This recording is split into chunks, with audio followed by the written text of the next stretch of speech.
Voilà, donc je repars du fameux boîtier qu'on a réalisé la dernière fois et je vais voir comment faire pour passer à la réalisation 3D de ce boîtier. Donc une fois qu'on est arrivé, on a fini la conception, alors, ce qui n'est pas complètement le cas de ce boîtier, mais bon c'est pas grave, on va faire comme s'il était terminé. Je vais pouvoir ouvrir chaque pièce dans un fichier pièce séparément. Donc là, je viens d'ouvrir le boîtier. Alors, les éléments de fixation ont été mis un peu au pif, mais c'est pas grave, ça va, c'est pas gênant pour la démonstration. Vous voyez, on est bien dans un fichier pièce dans SolidWorks ici. Euh, Première étape, on va l'enregistrer au format STL. Donc, on fait fichier, enregistrer sous. Il me prévient que cette pièce a été construite dans un assemblage, donc si je sauvegarde le fichier pièce tout seul, ça veut dire que je vais perdre la liaison numérique qu'il y a avec l'autre. Donc évidemment, on va faire ça uniquement en dernier recours, juste avant de l'imprimer, puisque une fois qu'elle sera imprimée, on aura perdu la liaison numérique de toute façon. Et on va pouvoir lui donner un nom. Alors faites bien attention quand vous renommez la pièce au format STL, de bien mettre un nom de fichier qui n'a pas d'accent ni de caractères spéciaux. Donc on va l'appeler boîtier comme ceci. Mettez pas d'accent circonflexe, ne mettez pas d'accent tout court, ne mettez pas de caractères spéciaux. Sur les imprimantes 3D, souvent ce sont des microcontrôleurs, c'est des Atmega, Atmel 2560, les mêmes qui sont sur les Arduino Mega, et ça ne gère pas les noms de fichiers avec des caractères spéciaux. Donc, le pire, c'est que ça vous mettra aucun message d'erreur, ça ne marchera tout simplement pas et vous ne saurez pas pourquoi. Ça, c'est pas génial, mais voilà, il faut le savoir, c'est comme ça. Donc là, j'enregistre donc mon boîtier et je vais le mettre dans mon répertoire SolidWorks. Alors, ce qui serait pas mal, c'est d'écrire, faire un nouveau dossier dans SolidWorks et l'appeler, je sais pas, par exemple STL. Alors, on va mettre tous nos fichiers STL dans ce répertoire-là. Boîtier ici. Bon, la difficulté, c'est qu'en fait, là, je suis sur l'ordinateur qui est situé à l'école et le logiciel de la MakerBot ne fonctionne plus depuis le début. Enfin, il ne fonctionne pas à distance. Donc, ce que je vais faire, c'est que je vais tout de suite retourner sur mon ordinateur de la maison. Non, c'est pas ça que je vais faire. Il faut que j'aille copier la pièce d'abord. Donc, je vais copier la pièce. Donc, je l'ai mis dans répertoire SolidWorks STL. Un CTRL C. Et je vais le mettre dans mon répertoire STL de mon ordinateur perso. Alors, tout ce que je suis en train de faire là, vous pouvez le faire sur votre ordinateur portable. Vous n'êtes pas obligé de vous connecter à un ordinateur de l'école, puisque si vous avez SolidWorks et que vous avez le logiciel qu'on va installer maintenant, ce qu'on appelle le slicer, hein, pour faire le programme qui va être exécuté sur la machine, vous pourrez le faire sans aucun problème. Il y a un fichier qui s'appelle SolidWorks là-dessus. Je le vois pas. C'est pas par ordre alphabétique. Voilà,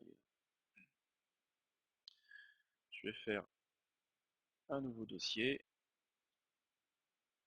STL, et je vais le mettre dedans. Donc pour l'instant, très important d'avoir un fichier à assez peu de caractères, avec pas d'accent, pas de caractères spéciaux. Maintenant, on va passer à l'installation du logiciel qui va permettre de transférer le fichier STL en langage point compréhensible par la machine. C'est la même chose que lorsque l'on veut écrire une lettre. On ouvre un logiciel de traitement de texte Et une fois qu'on a fini notre lettre, on va choisir le driver de l'imprimante correspondant à l'imprimante que l'on a. Donc là, c'est la même chose, on va choisir la machine que l'on a pour qu'il soit codé correctement, pour que ce soit compréhensible pour la machine. Donc pour préparer ça, le logiciel qu'on veut utiliser, c'est le logiciel qui s'appelle celui-ci, qui s'appelle MakerBot Desktop. Donc vous pouvez aller dans un navigateur, aller dans j'avais déjà préparé ça. Vous allez dans Google, vous tapez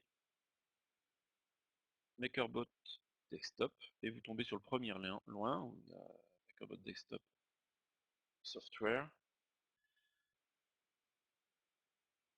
Et en fonction de l'ordinateur que vous avez, alors ça fonctionne sur Mac, c'est bien, sauf que SolidWorks ne fonctionne pas sur Mac, enfin pas directement en tout cas, sauf sur une machine virtuelle, hein, et voilà, pas directement. Vous pouvez télécharger le fichier d'installation en Mac ou Windows. Alors, il faut savoir que Desktop n'est plus maintenu, hein, au niveau des mises à jour, puisqu'ils ont développé un nouveau système qui s'appelle MakerBot Print, qui ressemble pas mal à Cura. Le problème de ça, c'est que alors déjà il faut s'inscrire, hein, en ligne. Donc, potentiellement vous donnez aux Américains vos fichiers. Et il est marqué ici, MakerBot Desktop is not longer in development. To watch your new software, to upgrade to your new software, please install MakerBot Print. Donc MakerBot Print c'est très bien, sauf que nous on a évidemment une réplicateur de X, et if you are using a replicator 2X, recommending continue to with the MakerBot Desktop software. Donc on est obligé d'utiliser celui-là en gros pour la machine que l'on a à l'école. Bon, je vous fais pas un tuto d'installation d'un logiciel, je pense que tout le monde sait faire. On va donc se retrouver dans le logiciel une fois qu'il est installé. Première chose à faire lors de la première utilisation, sélectionner la bonne imprimante 3D que l'on a. Donc à l'école, on a la réplicateur 2X, on va dans Devices, Select Type of Device, et on choisit la réplicateur 2X. Maintenant, on va ouvrir notre fichier, qui est dans le répertoire STL, qui s'appelle boîtier.stl, et je fais ouvrir. Donc là, il me le met comme ceci. On peut tourner. Alors les raccourcis souris sont pas les mêmes que dans SolidWorks, sinon c'est pas drôle, hein. Donc, ils ont chacun les raccourcis souris. Si vous voulez tourner, là c'est pas le bouton milieu, c'est le clic droit. On clique droit et on tourne. Le bouton milieu, ça fait ça. Et le clic gauche, ouais, en fait le clic droit ou le clic droit, le clic gauche, ça fait la même chose. Que vous soyez droitier ou gaucher, ça marche pareil. Bon, là le problème c'est que ma pièce elle est pas dans le bon sens, elle va être imprimée comme ça, et vous imaginez bien que la machine va déposer des fils couche par couche, et là on est en surplomb, et soit je mets des supports, et dans ce cas là il faudra que je vide la pièce, soit je vais la retourner. Pour retourner la pièce, on a des boutons ici. On va donc dans rotation, et je vais pouvoir alors, soit tourner la pièce comme ceci, ce qui n'est pas du tout pratique, hein, soit cliquer sur le petit triangle ici, et pouvoir la faire, alors je vais faire Reset Rotation, et puis la faire tourner suivant l'axe Y de 90 degrés. Alors ça marche aussi si on la fait suivant X, hein, c'est pareil. Et si vous faites tourner suivant Z, ça fait ça. Lay flat, ça permet de la coller si jamais elle n'est pas bien positionnée sur la table. Il est important que... Alors là c'est le bouton droit du coup. Il est important que si vous la mettez pas dans le bon sens, ou si elle est, vous voyez au niveau du zéro, si elle est en suspension dans l'air, il faut bien la mettre sur lay flat, ça va la positionner. Dans le doute, vous avez une autre méthode qui s'appelle Auto Layout All, qui vous permet de les positionner si vous avez plusieurs pièces. Parce qu'évidemment, vous pouvez faire fichier, ouvrir, oui, on peut sauver, et on peut en ouvrir, non là j'ai fait une bêtise, il fallait que j'en importe, c'est pas grave. la rotation. Et si vous voulez mettre plusieurs pièces, vous pouvez les copier en faisant CTRL-C, CTRL-V pour en mettre plein comme ça. Et imaginez là par exemple, vous voulez les placer, faites Auto Layout. Et ça vous les place automatiquement. Sauf que là, il n'a pas la place pour en mettre 3, donc on peut en mettre 2. Bon là, on va pas en faire plusieurs. On va en faire qu'un, mais voilà pour vous montrer comment ça fonctionne. Évidemment, on peut faire des pièces différentes, il n'y a aucun souci, si elles ont les mêmes propriétés d'impression. Si on fait un petit aperçu de comment fonctionne le logiciel, donc évidemment on va bien dans Prepare, ici. Explore et Library, ça permet de se connecter à Thingiverse ou des sites comme ça pour pouvoir récupérer des modèles déjà tout faits. C'est pas l'objectif de ce tuto, là c'est pour faire une pièce qui vient de SolidWorks. On peut avoir des outils pour pouvoir la déplacer en translation. On sélectionne la pièce et on peut la déplacer avec ça. Ça ne sert pas à grand chose en l'occurrence. Là c'est pour avoir des différentes vues, un peu comme dans SolidWorks. Voilà. Ça c'est pareil, ça sert pas énormément. Finalement, je peux faire la tournée comme je veux. Donc les déplacements, les rotations, ici si vous voulez la faire plus grande que vous voulez, alors ça sert beaucoup quand vous faites des figurines, ce qui n'est pas le cadre de ce cours non plus, donc on peut modifier l'échelle de la pièce d'impression. Et puis ici c'est pour paramétrer la double extrusion. Je ne vais pas rentrer dans les détails, c'est un petit peu compliqué, dans un premier temps on n'en a pas besoin. Donc on sélectionne que la première buse, la buse de droite. Ensuite, on va aller dans Settings. Et dans Settings, c'est là qu'on va pouvoir paramétrer. Alors, on va rester dans Quick évidemment, dans un premier temps. On va pouvoir paramétrer comment on veut trancher notre pièce en couches successives, puisque tous les procédés d'impression 3D reprennent ce principe-là. C'est un empilement de couches d'épaisseur variable, et l'épaisseur variable, on va la régler ici. Vous avez différentes finesses. Hein. Si vous êtes en basse résolution, basse qualité, vous avez des couches de 0,3. Si vous avez du standard, c'est du 0,2. Et en high, on va tomber à 0,1. Alors, d'expérience sur la machine en 0,1, on a tendance à boucher la buse assez fréquemment. Donc si vous voulez faire du fin, je vous conseille de faire minimum 15. Mais ça risque de poser des problèmes. Alors déjà, c'est très long à imprimer. Et puis, ça peut poser des problèmes de bouchage de buse. Donc quand vous pouvez faire du standard, faites du standard. C'est largement acceptable, ça fait des petites marches, mais c'est esthétiquement pas trop moche. Puis après, on a possibilité de mettre un raft, de mettre du support, on y reviendra tout à l'heure. Ensuite, on a Infill. Infill, c'est le remplissage. Le remplissage de 10%, c'est un remplissage standard. Si vous voulez une pièce un peu plus remplie, un peu plus massive, vous pouvez monter jusqu'à 30%. N'allez jamais au-delà de 30%, c'est complètement idiot, ça ne sert à rien. En revanche, si vous voulez une pièce un petit peu plus rigide parce que vous la trouvez un petit peu trop souple, on peut augmenter le number of shells, qui est en fait le nombre de couches de la coque. Si vous passez à 3, vous commencez à avoir une pièce beaucoup plus robuste, enfin beaucoup plus rigide. Dans la plupart des cas, vous mettez 0,2, vous mettez 10% et vous mettez 2, ça fonctionne. Pour le raft, on en reparlera tout à l'heure. On va passer de l'autre côté de la page de configuration et on va s'intéresser aux matériaux.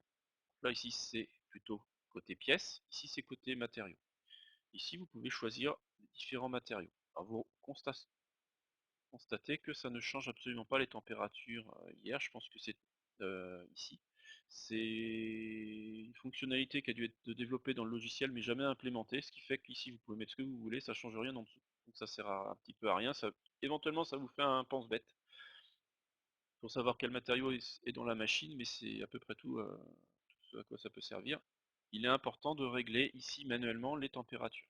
Alors si je veux fabriquer ma pièce en PLA, donc à l'école on a deux matériaux, on a le PLA et l'ABS. Le PLA c'est de l'amidon de maïs ou de pommes de terre, je ne sais plus exactement, ça dépend des PLA, et l'ABS c'est de la crinolitrine butadiène styrène, c'est des dérivés du pétrole.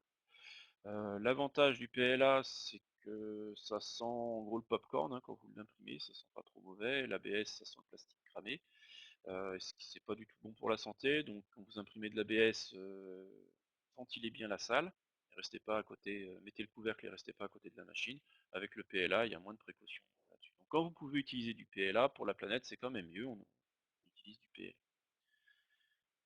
Pour les paramètres de température, alors la buse de gauche, pour l'instant on s'en sert pas, on va utiliser que la buse de droite, et on va régler la température. Donc pour le PLA qu'on a à l'école, c'est 210 degrés que l'on utilise.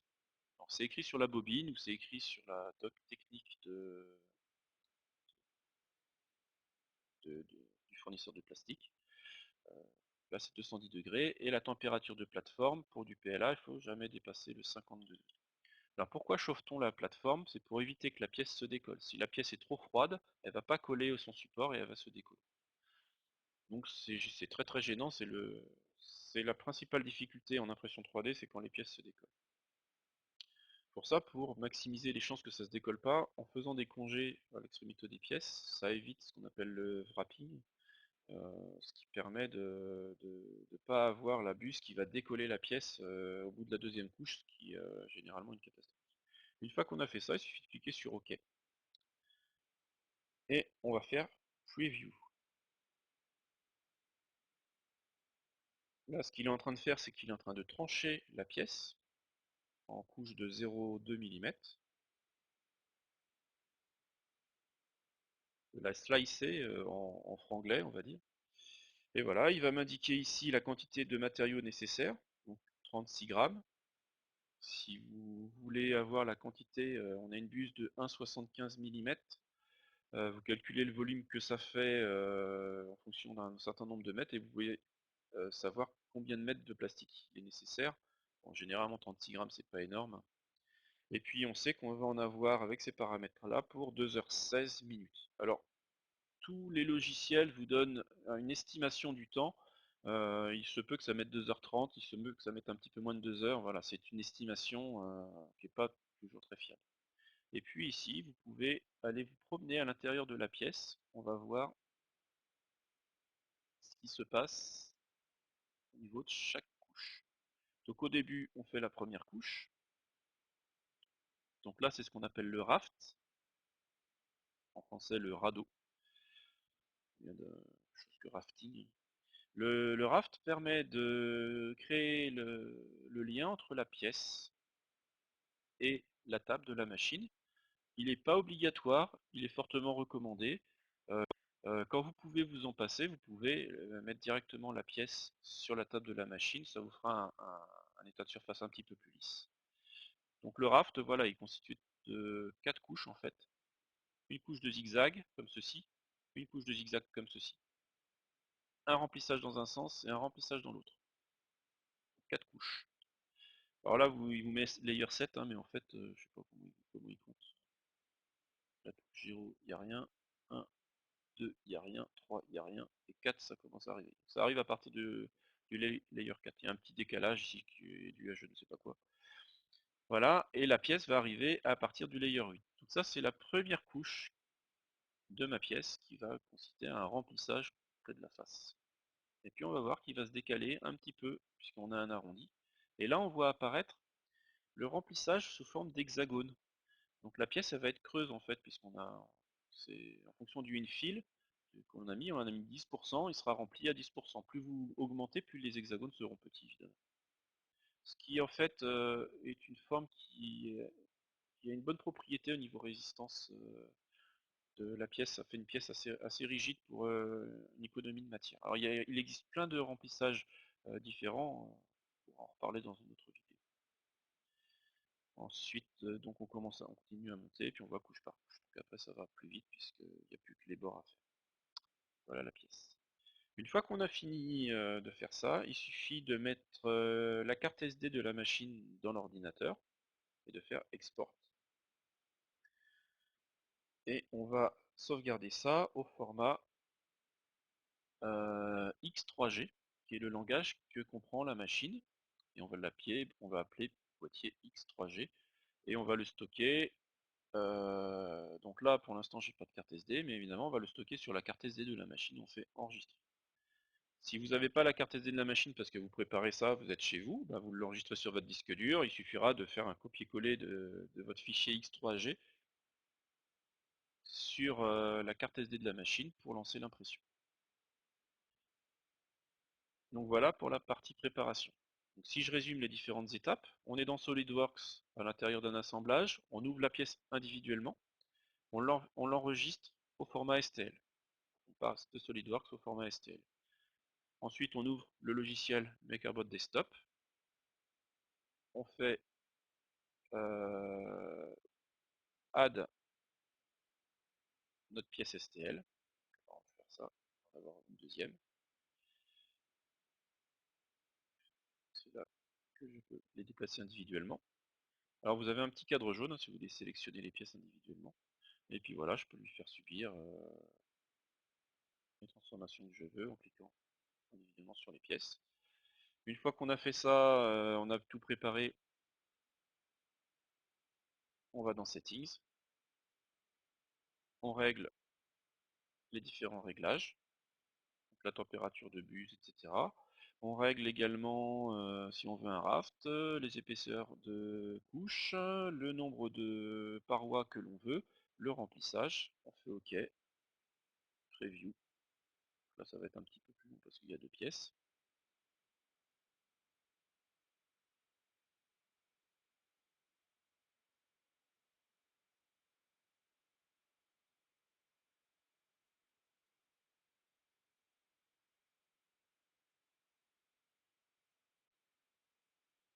Et voilà, on a le nouveau programme évidemment, donc ça met 2 fois plus de temps puisqu'il y a 2 fois plus de choses à faire. On voit nos deux pièces se fabriquer en même temps. Alors, pour l'usage commun de l'imprimante 3D, c'est bien de ne pas lancer quand vous arrivez à l'école à 8 heures ou à 9 heures du matin, une pièce qui va mettre 8 heures à être imprimée parce que c'est un peu pénible.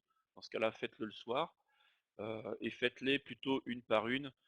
Ça permet donc du coup d'avoir plusieurs personnes qui peuvent utiliser sur la même journée l'imprimante.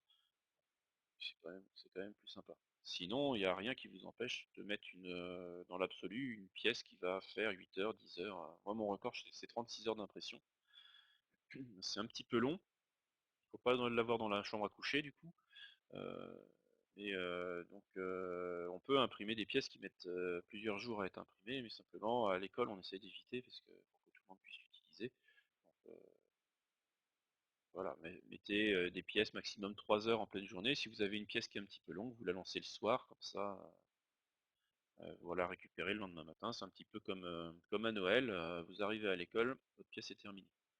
Alors une chose importante, vérifiez bien que les 4 premières couches de votre pièce est bien imprimé, parce qu'il peut y avoir des problèmes de décollement à ce moment-là, et quand le plastique se décolle en début d'impression, il reste collé à la buse, le plastique continue de couler, et au bout d'un moment, vous avez un gros chewing-gum qui est au bout de la buse, qui rentre au niveau des fils, et potentiellement ça peut endommager la machine. Donc restez bien à côté de votre impression pendant les 4 premières couches. Une fois que les 4 premières couches sont fabriqués. Le risque qui existe encore, c'est que la pièce se décolle, mais si la pièce se décolle après la quatrième couche, elle va tomber dans le fond de la machine et elle va pas endommager la machine. Donc c'est moins dangereux. Donc vous la lancez et puis vous venez la surveiller une demi-heure, trois quarts d'heure après, une heure et demie après pour voir si tout se passe bien. Et puis voilà, si c'est bien parti, généralement, c'est très rare que ça plante en fin d'impression. Ça arrive, hein, bien sûr, mais c'est quand même beaucoup plus rare. Voilà, alors je ne sais pas si vous avez des questions par rapport à ça.